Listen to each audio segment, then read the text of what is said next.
BRS government మేము పేద జనాలందరూ ఎప్పుడైతే అప్లికేషన్ ఫామ్ వేసామో 8 ఇయర్స్ అయిపోయింది. 8 ఇయర్స్ అయిన తర్వాత జనాలందరూ మర్చిపోయారు. మేము అప్లికేషన్ ఫామ్ వేసింది కూడా మాకు గుర్తు లేదండి, అంటే జనాలు మర్చిపోయారు.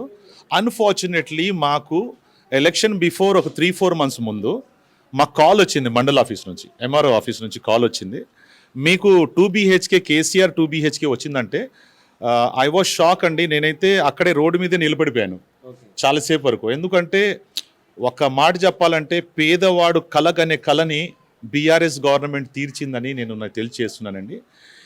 ఇటువంటి కళ అంటే ఒక మాటకి చెప్పాలంటే, ఫర్ ఎగ్జాంపుల్ ఒక మాటకి చెప్పాలంటే ఒక పాటలో కూడా ఉంది, కళలో లైనా కలగనలేదే ఇటువంటి ఇల్లులు వస్తాయి అని. దాన్ని మార్చి నేను ఇలా చెప్తున్నానండి.